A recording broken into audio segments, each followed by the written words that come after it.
नमस्कार दोस्तों, कैसे हैं आप लोग? तो स्वागत है हमारे इस नए वीडियो में। तो दोस्तों आज की इस वीडियो में हम बात करेंगे बिहार स्पेशल, जो कि हम कितना सीरीज कंप्लीट करवा रहे हैं, तो टॉप 2000 जो प्रश्नों का सीरीज कंप्लीट करवा रहे हैं। इसी सीरीज का आज का वीडियो नंबर कितना है दोस्त? 43 नंबर है, ठीक है ना? देखिए इससे पहले जो है हम आपको कल ही पार्ट 42 तक पूरा का पूरा वीडियो कंप्लीट करवा दिए हैं। और ये पार्ट 42 तक जो भी नए विद्यार्थी नहीं देखे हैं, हमारे चैनल पे पूरा का पूरा इसका प्लेलिस्ट बना दिया गया है, आराम से जाके देख सकते हैं, ठीक है ना दोस्त? अब हम बात करते हैं एग्जाम ओरिएंटेड। देखिए दोस्त, बिहार के आप किसी भी एग्जाम को तैयारी कर रहे हो, जैसे में बीपीएससी हो गया, बिहार एसआई हो गया, बिहार एसएससी हो गया, या फिर बिहार पुलिस हो गया, साथ ही साथ बिहार सीजीएल हो गया। दोस्त एक बार ना इस सीरीज को करके देखिए। आप बिहार के किसी भी एग्जाम को तैयारी कर रहे हो, आपको मालूम चलेगा कि ये क्वेश्चन और ये सीरीज आपके लिए कितना ज़्यादा महत्वपूर्ण होने वाला है। क्यों? क्योंकि इस सीरीज में हम आपके लिए बिहार में जितने भी परीक्षाएँ हुए हैं ना, सब के सब आपको पी बाय क्यू कंप्लीट करवाया जा रहा है। साथ ही साथ जितने ज़्यादा एनसीईआरटी प्रश्न हो सकते हैं, इससे रिलेटेड सब के सब इसमें इंक्लूड किया गया है। उसके बाद जितने वीवीआई क्वेश्चन बन सकते हैं, उसको भी इसमें इंक्लूड कर दिया गया है। और ये सिर्फ 2000 प्रश्न नहीं है, बल्कि सिलेक्शन वाला सीरीज है, ठीक है ना? तो दोस्तों इसको बिल्कुल आपको ध्यान से देखना है। और जो भी विद्यार्थी नहीं देखे हैं, ठीक है ना, तो एक बार इस वीडियो को देखिए, आपको खुद मालूम चलेगा कि ये सीरीज और ये वीडियो आपके लिए कितना महत्वपूर्ण होने वाला है, ठीक है ना? तो चलिए बिना समय गवाए आज के प्रश्नों को देखते हैं, और आज के प्रश्न कितना महत्वपूर्ण है, चलिए शुरू करते हैं, ठीक है ना? तो आज का जो पहला प्रश्न क्या है, 421 नंबर प्रश्न है। यानी कि 420 तक पूरा हम कंप्लीट करवा दिए हैं, और आप आराम से जाके हमारे चैनल पे देख सकते हैं, ठीक है ना? अब हम बात करते हैं अपने प्रश्नों की। तो देखिए, आप पहला प्रश्न क्या है, 421 नंबर बोल रहा है, ये जो उदयपुर वन्य जीव अभयारण्य है, ये आखिर बिहार के किस जिले में स्थित है? ठीक है ना? देखिए ये उदयपुर यहाँ पर इमेज के माध्यम से भी लगा दिए हैं, ताकि आपको कहीं भी दिक्कत ना आए। ये उदयपुर वन्य जीव अभयारण्य है, ठीक है ना? ये पूछ रहा है आखिर बिहार के किस जिले में स्थित है। ऑप्शन पे चलते हैं, तो ऑप्शन नंबर है बेगूसराय में, या फिर ऑप्शन नंबर बी है दरभंगा में, या फिर ऑप्शन नंबर सी है पश्चिमी चंपारण में, या फिर ऑप्शन नंबर डी है जमुई में। अब बताइए इसका सही आंसर क्या हो जाएगा, ठीक है ना? तो देखिए दोस्त, इसका सही आंसर क्या आ जाएगा, तो ऑप्शन नंबर सी, यानी कि जो ये उदयपुर वन्य जीव अभयारण्य है, ठीक है ना, यानी कि इसकी बातें कर रहा है, ठीक है ना? ये आखिर किस जिले में स्थित है, तो पश्चिमी चंपारण जिला में स्थित है, ठीक है ना? अब एक छोटा सा मैप के अनुसार भी देख लीजिए कि आखिर पश्चिमी चंपारण कहाँ पर है। तो देखिए दोस्त, जो भी नए विद्यार्थी हैं, उनको नहीं मालूम होगा, तो देखिए ये मान लीजिए ये हमारा मैप है, ठीक है ना, और ये बीच बीच से गंगा नदी निकलती है। तो ये जो वाला एरिया ऊपर वाला एरिया है ना, इसी को पश्चिमी चंपारण बोला जाता है। बिहार का सबसे बड़ा जिला है पश्चिमी चंपारण, ठीक है ना? तो वहीं पर ये उदय वन्य जीव अभयारण्य स्थित है। समझ में आएगा ना? तो इसका सही आंसर क्या हो जाएगा दोस्त? ऑप्शन नंबर सी इसका सही आंसर हो जाएगा।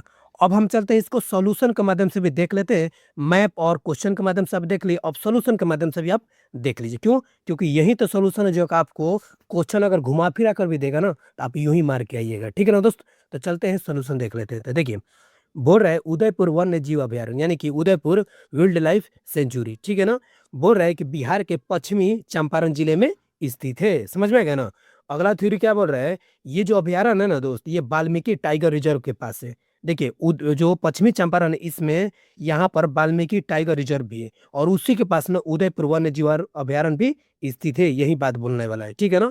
इसका जो हिस्सा भी माना जाता है, किसका हिस्सा? वाल्मीकि टाइगर रिजर्व का हिस्सा भी माना जाता है। समझ में आएगा ना? ये वाला जो थ्योरी क्या बता रहा है, ये जो क्षेत्र है ना, ये तराई वाला क्षेत्र में आता है, जो कि नेपाल की सीमा से लगा हुआ है। साथ ही साथ यहाँ पर जो है पश्चिमी चंपारण में घना जंगल है, नदियाँ है, और साथ ही साथ हमारे पश्चिमी चंपारण में जैव विविधता भी पाई जाती है। तो अभी आपको पता है, ये जो हमारे बिहार का मैप है, ठीक है ना, ये जो मैप है, यहाँ पे तो आपको पश्चिमी चंपारण है, और ये वाला जो एरिया है ना, ये नेपाल है, ठीक है ना, हिमालय की पहाड़ियाँ भी ऊपर ही हैं। तो ये जो एरिया है, इसको तराई वाला क्षेत्र बोला जाता है। क्यों? क्योंकि यहाँ से बहुत सारी नदियाँ निकलती है, ठीक है ना, इसीलिए इसको जो हमेशा पानी से थोड़ा सा आपको फीका फीका रहता है, भीगा रहता है, इसी वजह से इसको तराई वाला क्षेत्र बोला जाता है। समझ में आएगा ना? तो ऐसे प्रश्नों को जब आप समझ के कीजिएगा ना, तो कहीं भी आपको दिक्कत होने वाला नहीं है दोस्त, ठीक है ना? अब हम चलते हैं अपने अगले नंबर प्रश्न पे। अगला जो प्रश्न क्या है, ये जो है 422 नंबर प्रश्न है। बिल्कुल ध्यान से देखिएगा, जितने भी प्रश्न करवा रहे हैं ना, ये आने का बिल्कुल ही संभावना है। जब आप एग्जाम हॉल में बैठिएगा, आपको खुद मालूम चलेगा कि ये प्रश्न आपके लिए कितना ज्यादा इंपॉर्टेंट है, ठीक है ना? बोल रहा है कि बिहार के जो प्रथम राज्यपाल है, ठीक है ना, आखिर वो कौन थे? और ये कब की बात कर रहे हो? तो वर्ष 1935 में बात कर रहे हो, ठीक है ना? अब हम ऑप्शन पे चलते हैं, ठीक है ना? तो ऑप्शन बोल रहा है, तो ऑप्शन नंबर है जेम्स सिप्टन थे, या फिर ऑप्शन नंबर बी है मॉरिस हेलेट थे, या फिर ऑप्शन नंबर सी है थॉमस जॉर्ज थे, या फिर ऑप्शन नंबर डी है अलेक्जेंडर स्यूट्स थे। अब बताइए इसका सही आंसर क्या हो जाएगा। ठीक है ना। बोल रहे बिहार के प्रथम राज्यपाल कौन थे। तो दोस्त बिना समझे याद रखिएगा एक बात, ये जो जेम्स याद रखिएगा, जेम्स शिप्टन ये बिहार के प्रथम राज्यपाल थे। ठीक है ना। ऑप्शन नंबर ए हमारा सही आंसर हो जाएगा। इसको आपको बिल्कुल नहीं भूलना है, क्योंकि आने वाले एग्जामों में खासकर बिहार में कितनी बार क्वेश्चन पूछा हुआ है। ठीक है ना। तो ऑप्शन नंबर ए हमारा क्या हो जाएगा, जेम्स शिप्टन। ठीक है ना दोस्त। अब हम चलते हैं इसको और भी व्याख्या के माध्यम से समझ लेते हैं, ताकि आपको कहीं भी दिक्कत है तो देखिए ध्यान से समझिए। बोल रहा है भारत सरकार अधिनियम 1935 के अंतर्गत प्रांतीय स्वशासन की व्यवस्था लागू की गई थी। किसके अनुसार, भारत सरकार 1935 के अधिनियम के अंतर्गत। ठीक है ना। और जिसके तहत यानी कि इसी के तहत ब्रिटिश प्रांतों में राज्यपालों की नियुक्ति की गई थी। समझ में गए ना। और इसी भारत सरकार अधिनियम 1935 के ही तहत, ठीक है ना, बिहार को एक अलग प्रशासनिक इकाई के रूप में मान्यता मिली थी। समझ में गए ना। और ये 1936 में ना बिहार एक स्वतंत्र प्रांत बन गया था। ठीक है ना।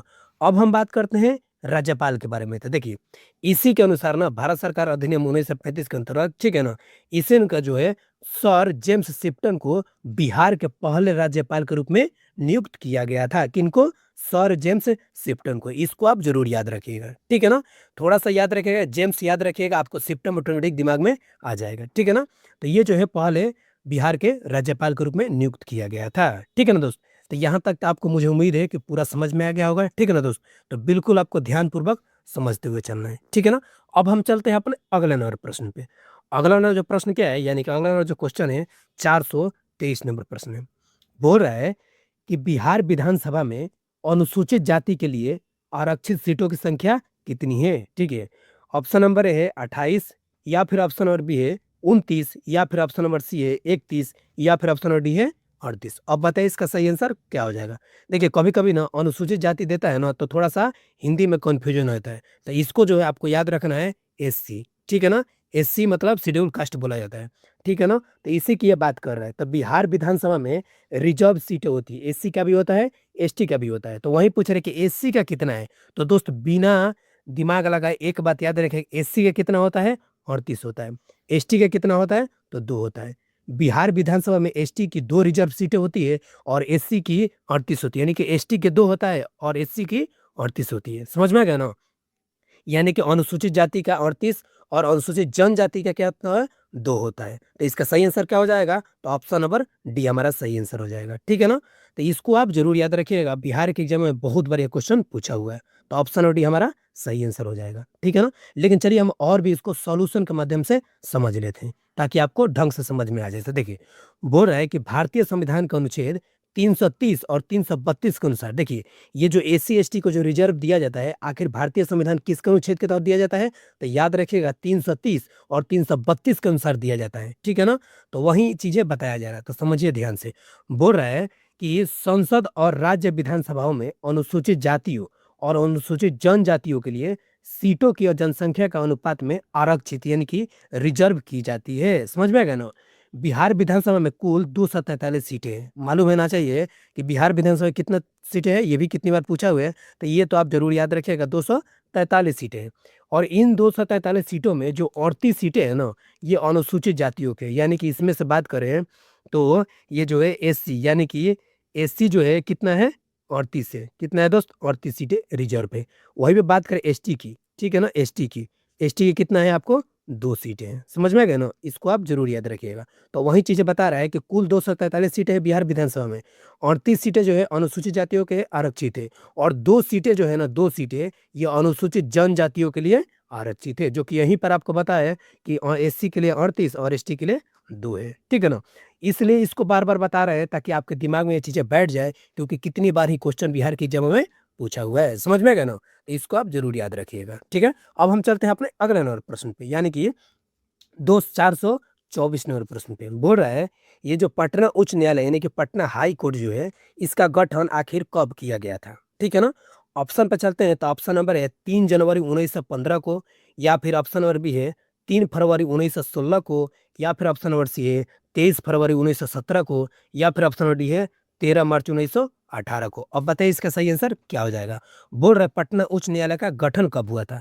देख सकते हैं पटना हाई कोर्ट की बात कर रहा है, ठीक है ना? तो इसका गठन कब हुआ था, इसी के बारे में कितनी बार क्वेश्चन पूछा हुआ है। देखिए तो जितने भी हम क्वेश्चन करवा रहे हैं दोस्त, सब के सब आपके लिए काफ़ी ज़्यादा महत्वपूर्ण होने वाला है। जिस दिन आप एग्ज़ाम हॉल में बैठिएगा ना, उस दिन आपको मालूम चलेगा ये सीरीज़ आपके लिए कितना ज़्यादा इम्पोर्टेंट होने वाला है। ठीक है ना दोस्त? तो दोस्त अगर सच में अगर वीडियो आपको थोड़ा-सा भी बेहतर लग रहा है ना, तो दिल से एक लाइक ज़रूर होना चाहिए, क्योंकि आपके लिए बहुत मेहनत करके ये चीज़ें लाई जाती है। ठीक है ना? अब हम चलते हैं अपने सही आंसर पे। तो देखिए इसका सही आंसर क्या हो जाएगा? तो ऑप्शन नंबर बी हमारा सही आंसर हो जाएगा। इसका गठन कब हुआ था? तो 3 फरवरी 1916 को हुआ था। कब हुआ था? 3 फरवरी 1916 को हुआ था। इसको आप ज़रूर याद रखिएगा। ठीक है ना? अब हम चलते हैं इसको और भी सॉल्यूशन के माध्यम से देख लेते हैं, जो कि छोटा-मोटा है चीज़ें। ठीक है? बोल रहा है कि पटना उच्च न्यायालय की जो स्थापना है, ये कब हुआ था? 3 फरवरी 1916 को हुआ था। इसके जो पहले मुख्य न्यायाधीश थे, ये कौन थे? सर एडवर्ड मेनार्ड चमियार थे। कौन थे? सर एडवर्ड मेनार्ड चमियार थे। लेकिन ये वाला लास्ट वाला याद रखिएगा तो ऑटोमेटिक ये चीज़ें कवर हो जाएगी। जैसे हमें चमियार याद रखिएगा तो सर एडवर्ड मेनार्ड ऑटोमेटिक आ जाएगा। ठीक है ना? क्योंकि लास्ट वाला और थोड़ा-सा आगे वाला पूछता है आपको, मेनार्ड चमियार पूछ देता है इस तरीके से। तो ये याद रखिएगा तो ऑटोमेटिक आपको ध्यान में आ जाएगा। ठीक है ना? तो इसके पहले मुख्य न्यायाधीश कौन थे? सर एडवर्ड मेनार्ड चमियार थे। इसकी स्थापना पूछेगा तो 3 फरवरी 1916 को इसकी स्थापना हुआ था। ठीक है ना? तो 2 चीज़ें सॉल्यूशन में देखिए, यही तो मेनली आपको बताना चाहते हैं कि जब आप सॉल्यूशन देखते हैं ना, तो आपको कितनी सारी क्वेश्चनें फैक्चुअल के रूप में भी और स्टोरी के रूप में भी कवर हो जाती है। तो ये चीज़ें आप ज़रूर ध्यान में रखिएगा। ठीक है ना दोस्त? अब हम चलते हैं अपने अगले नंबर प्रश्न पे। देखिए दोस्त, आपको बिल्कुल समय नहीं गँवाया जाएगा, पॉइंट टू पॉइंट ये जो 2000 का सीरीज़ कंप्लीट करवाया जा रहा है, ए टू जेड डेली कंप्लीट करवाया जाएगा। ठीक है ना दोस्त? इसके लिए आप निश्चिंत रहिए। बोल रहा है 425 नंबर सवाल बोल रहा है, यानी कि 425 नंबर क्वेश्चन बोल रहा है कि बिहार में प्रथम बार यानी कि पहली बार राष्ट्रपति शासन कब लागू किया गया था? यानी कि बिहार में पहली बार राष्ट्रपति शासन कब लागू किया गया था? ऑप्शन पर चलते हैं तो ऑप्शन नंबर है 29 जून 1968 को, या फिर ऑप्शन नंबर बी है 4 जुलाई 1969 को, या फिर ऑप्शन नंबर सी है 26 जून 1972 को, या फिर ऑप्शन नंबर डी है 9 जुलाई 1972 को। अब बताइए इसका सही आंसर क्या हो जाएगा? देखिए दोस्त, वीडियो से संबंधित या फिर आपको जितना भी मालूम है ईमानदारी से ना कमेंट बॉक्स में ज़रूर आंसर बताइएगा, और बताइएगा ईमानदारी से कि आपको सोचने कितना है इसको आंसर क्लियर किए हैं। ठीक है ना? तो बताइए इसका सही आंसर क्या हो जाएगा? यानी बिहार में पहली बार जो है राष्ट्रपति शासन कब लागू हुआ था? तो ऑप्शन नंबर यानी कि 29 जून 1968 को लागू हुआ था पहली बार। कब हुआ था? 29 जून 1968 को लागू हुआ था। इसको आप ज़रूर याद रखिएगा। ठीक है ना? क्योंकि ये क्वेश्चन जो है आपको बहुत बार देखा गया एग्जामों में, इसलिए हमने कंप्लीट करवा दिया। लेकिन चलिए हम आपको इसको सॉल्यूशन के माध्यम से भी कंप्लीट करवा देते हैं। तो देखिए, बोल रहा है कि राष्ट्रपति शासन भारतीय संविधान के कौवा अनुच्छेद के अंतर्गत आता है, तो 356 के अंतर्गत लागू किया जाता है। किसके अंतर्गत? 356 के अंतर्गत लागू किया जाता है। जब किसी राज्य में संवैधानिक तंत्र जो है विफल हो जाता है, तभी जाके ना राष्ट्रपति शासन लागू किया जाता है। ठीक है ना? उसी की बात करते हैं कि बिहार में पहली बार राष्ट्रपति शासन कब लागू किया गया था? तो 29 जून 1968 को लागू किया था, जो कि आपको कंप्लीट करवा दिए। कब हुआ था? 29 जून 1968 को लागू किया गया था। समझ में गया ना? तो ये चीज़ें आप ज़रूर क्लियर करके रखिएगा, ताकि आपको कहीं भी दिक्कत ना होए। ठीक है ना दोस्त? अब हम चलते हैं अपने अगले नंबर प्रश्न पे। देखिए तो कहीं भी दिक्कत ना हो तो आप एक बार ज़रूर कमेंट बॉक्स में बताइएगा, आपको सारी समस्याएँ क्लियर किया जाएगा। ठीक है ना? वीडियो से संबंधित, चैनल से संबंधित कोई भी राय अपना ज़रूर रखिए। ठीक है ना? अब हम बात करते हैं 426 नंबर प्रश्न। 426 नंबर प्रश्न क्या बोल रहा है कि बिहार के इतिहास में पहली बार महिलाओं के लिए, ध्यान से समझिएगा, महिलाओं के लिए जेंडर बजट कब प्रस्तुत किया गया था? देखिए यहाँ पर जेंडर शब्द यूज़ किया गया है, यानी कि जेंडर बजट कब प्रस्तुत किया गया था? ठीक है ना? ऑप्शन पे चलते हैं तो ऑप्शन नंबर है 2005 में प्रस्तुत किया गया था, या फिर ऑप्शन नंबर बी है 2006 में प्रस्तुत किया गया था, या फिर ऑप्शन नंबर सी है 2007 में, या फिर ऑप्शन नंबर डी है 2008 में। अब बताइए इसका सही आंसर क्या हो जाएगा? देखिए जेंडर बजट की बात करें, इसको आप जरूर याद रखिएगा। कभी-कभी ग्रीन बजट की भी बात करता है, जेंडर बजट की भी बात करता है, ठीक है ना? तो ये महिलाओं के लिए प्रस्तुत किया गया था, तो आखिर कब किया गया था ये पूछ रहा है। तो देखिए तो इसको हमेशा याद रखिएगा, 2008 में ना जेंडर बजट प्रस्तुत किया गया था। ठीक है ना? यानी कब किया गया था? 2008 में। यानी कि ऑप्शन नंबर डी हमारा सही आंसर हो जाएगा। ये चीज़ें ना आप ज़रूर क्वेश्चन और ये फैक्चुअल तरीके से ज़रूर याद रखिएगा। हम तो आपको स्टोरी के माध्यम से सॉल्यूशन कंप्लीट कराएँगे ही, लेकिन ये चीज़ें आप ज़रूर याद रखिएगा। ठीक है ना? तो 2008 ये ज़रूर याद रखिएगा, जब जेंडर बजट प्रस्तुत किया गया था। लेकिन हम चलिए समझ लेते हैं आखिर किसने प्रस्तुत किया था और कब हुआ था। ठीक है ना? तो देखिए, ये बात कर रहा है जेंडर बजट की बात कर रहा है। ठीक है ना? देख सकते हैं, ठीक है। इसका उद्देश्य क्या था? आखिर जेंडर बजट तो प्रस्तुत हुआ था, लेकिन इसका मेनली उद्देश्य क्या था? ठीक है, इसका मेनली मोटिव ये था कि महिलाओं के लिए ना समर्पित योजनाओं और व्ययों को पहचान करना, जिससे यह सुनिश्चित किया जा सके कि महिलाओं के सामाजिक, आर्थिक और राजनीतिक सशक्तिकरण पर सरकार कितना खर्च कर रही है। समझ में गए ना? यानी जेंडर बजट का मतलब यही था कि महिलाओं के विकास में सरकार कितना खर्च कर रही है, उसके सामाजिक में, आर्थिक में और राजनीतिक में। ठीक है ना? उसको मजबूत बनाने के लिए आखिर जेंडर बजट इसीलिए प्रस्तुत किया गया था। खासकर महिलाओं को ध्यान में रखते हुए उनके विकास के लिए, उनको मजबूती दिलाने के लिए। समझ में गए ना? अब हम बात करते हैं अगले थ्योरी की। बोल रहे हैं बिहार सरकार ने महिलाओं को विकास को एक अलग ही और विशेष प्राथमिकता देने के उद्देश्य से ये बजट पेश किया गया था। ठीक है ना? ये वर्ष 2008 में पहली बार जेंडर बजट प्रस्तुत किया गया था। समझ में गए ना? तो इसको आप ज़रूर याद रखिएगा। ठीक है ना दोस्त? यहाँ पर तो आपको पूरा उम्मीद है कि समझ में आ गया होगा। ठीक है ना? अब हम चलते हैं अपने नए क्वेश्चन पे, यानी कि अगले नंबर प्रश्न पे। बोल रहा है अगला वाला प्रश्न, यानी कि 427 नंबर प्रश्न बोल रहा है। बोल रहा है कि बिहार का जो बरौनी तेल शोधक कारखाना है, कौन-सा? बरौनी तेल शोधक कारखाना, आखिर ये किस देश के सहयोग से स्थापित किया गया था? ठीक है ना? तो देखिए ऑप्शन पे चलते हैं कि आखिर जो बरौनी का तेल शोधक यानी कि तेल यानी कि ऑयल रिफाइनरी जो कारखाना है, आखिर किस देश के सहयोग से स्थापित किया गया था? ऑप्शन पे चलते हैं तो ऑप्शन नंबर है ब्रिटेन के, या फिर ऑप्शन नंबर बी है फ्रांस के, या फिर ऑप्शन नंबर सी है अमेरिका के, या फिर ऑप्शन नंबर डी है रूस के। अब बताइए इसका सही आंसर क्या हो जाएगा? ये क्वेश्चन तो कितनी बार पूछा हुआ है। ठीक है ना? तो इसको आप ज़रूर ध्यान में रखिएगा। ठीक है ना? तो देखिए इसका सही आंसर क्या हो जाएगा? तो ऑप्शन नंबर डी हमारा सही आंसर हो जाएगा। ठीक है ना? देखिए, ये बिहार का जो बरौनी है ना, ये कहाँ पर है? ये समझिए कि बेगूसराय में जो बरौनी है, वहीं पर जो तेल शोधक कारखाना का स्थापना किया गया था। और किसने किया था? तो अभी आपको बताया ऑप्शन नंबर डी यानी कि रूस के द्वारा किया गया था।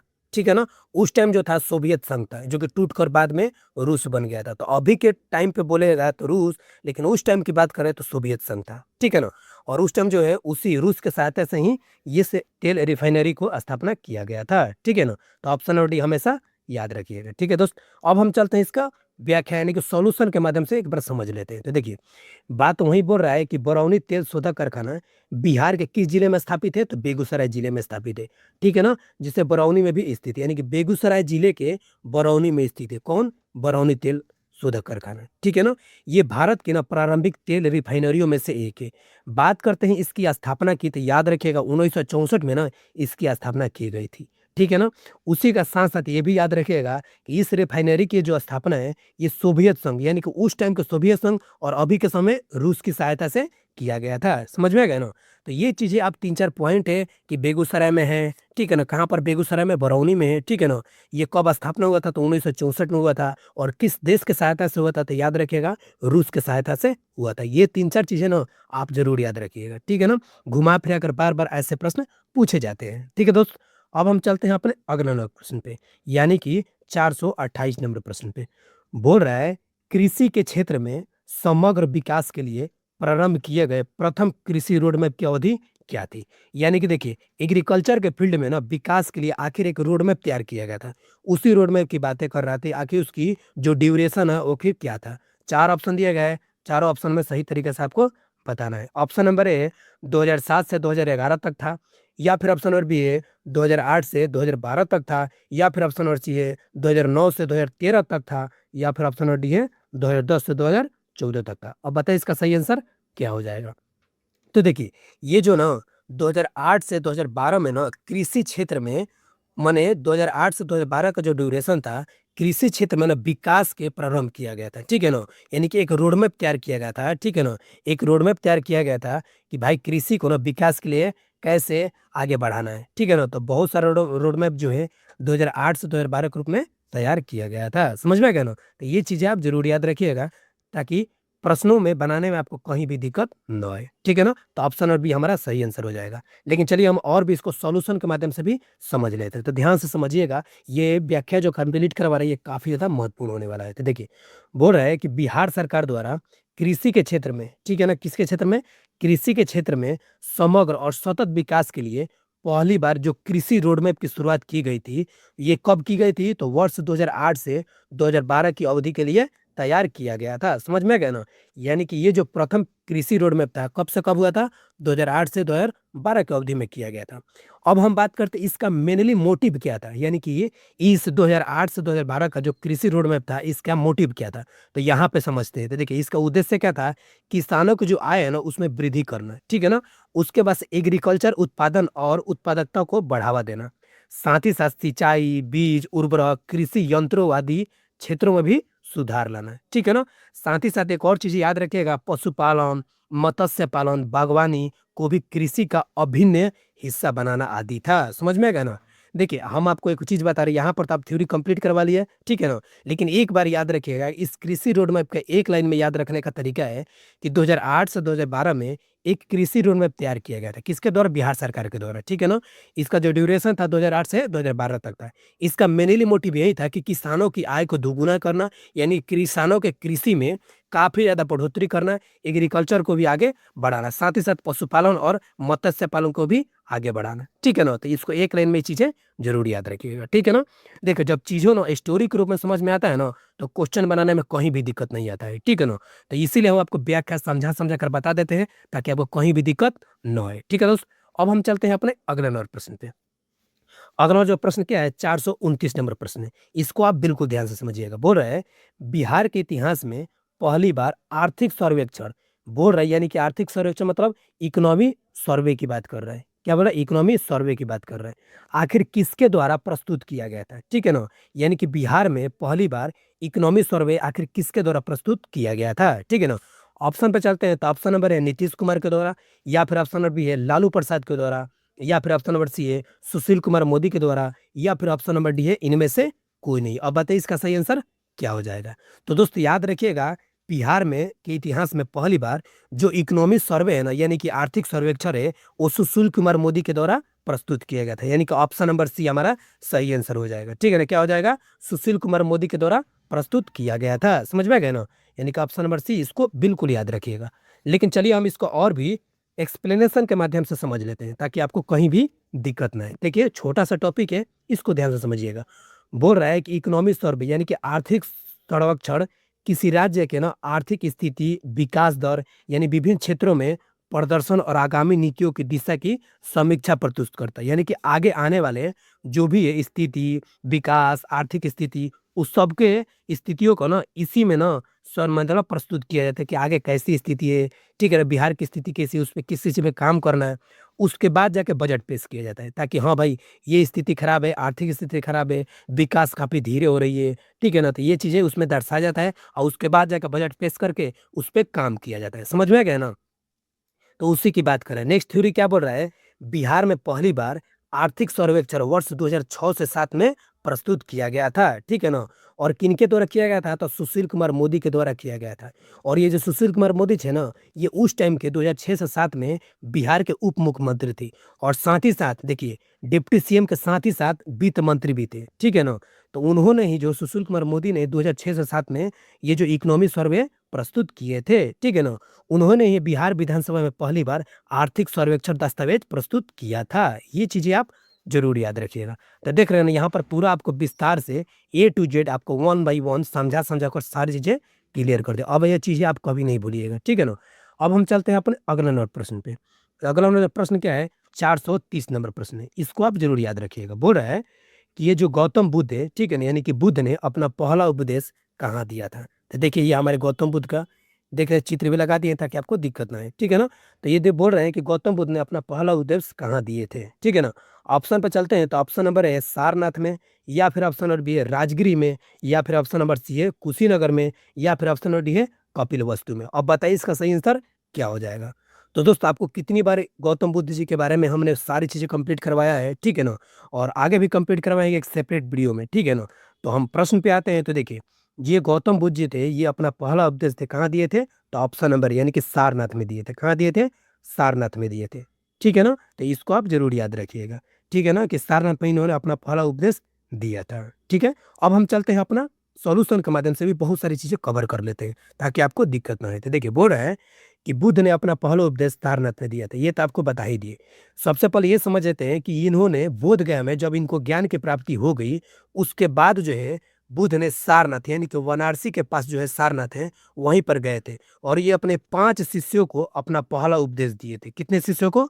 5 शिष्यों को उन्होंने अपना पहला उपदेश दिए थे और इसी उपदेश को किस नाम से जाना जाता है? जिसे धर्म चक्र प्रवर्तन के नाम से भी जाना जाता है, यानी कि धर्म चक्र प्रवर्तन सूत के नाम से भी जाना जाता है, ठीक है ना? और इस घटना को क्या बोला जाता है? धर्म चक्र प्रवर्तन भी कहा जाता है और ये जो धर्म चक्र प्रवर्तन कितनी बार पूछा गया है कि इसका संबंध किससे है? तो याद रखिएगा उपदेश से है, ठीक है ना? इसका संबंध किससे है? उपदेश से थे कि इन्होंने उपदेश दिए थे 5 शिष्यों को, ठीक है ना? तो इसको बहुत बार पूछा हुआ है, तो ये चीज़ें आप ज़रूर दिमाग में रखिएगा, ठीक है ना दोस्त? तो देखिए दोस्त, आज जो है हमारा टोटल कितना क्वेश्चन कंप्लीट हो गया दोस्त? तो 430 क्वेश्चन कंप्लीट हो गया। देखिए दोस्त, थोड़ा-सा ही क्वेश्चन कंप्लीट कराते हैं या फिर लॉन्ग वीडियो ही रहता है, लेकिन आपको पूरा समझा-समझा कर कंप्लीट करवाया जाता है, ठीक है ना? ताकि जब एग्ज़ाम हॉल में आप बैठिए, तो कहीं भी आपको दिक्कत ना आए, ठीक है ना? देखिए दोस्त, बहुत सारे विद्यार्थी ना बोलते हैं कि सर इसका पीडीएफ दे दीजिए ताकि रिवीजन करने में आसानी हो। बिल्कुल दोस्त, आपको रिवीजन करने में कोई परेशानी नहीं होगा, ठीक है ना? इसका पीडीएफ वहाँ आपको बता ही दिए हैं कि टेलीग्राम लिंक दे दिए हैं डिस्क्रिप्शन में। यहाँ पर आपको जो भी यूट्यूब पे कंप्लीट करवाया जाता है, इसका टेलीग्राम पे भेज दिया जाता है। आराम से जाके वहाँ पर आप रिवीजन कर सकते हैं, ठीक है ना? सबसे बड़ी बात क्या है कि टेलीग्राम डिस्क्रिप्शन में इसका लिंक भी दे दिया है, नहीं तो आप इस क्यूआर कोड को भी स्कैन करके जुड़ सकते हैं, ठीक है ना?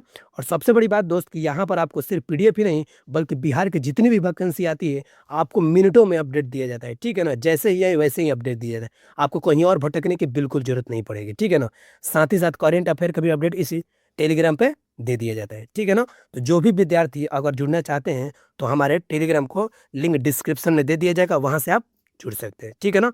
नए विद्यार्थियों से रिक्वेस्ट है कि आप इस चैनल को एक बार दिल से सब्सक्राइब करके रख लीजिए। अगर बिहार के एग्जामों में किसी भी एग्जाम की तैयारी कर रहे हैं ना, तो आपके लिए ये रामबाण साबित होने वाला है। क्यों? क्योंकि जब एग्जाम हॉल में बैठिएगा ना, तब आपको मालूम चलेगा ये चैनल आपके लिए कितना महत्वपूर्ण होने वाला था, ठीक है ना?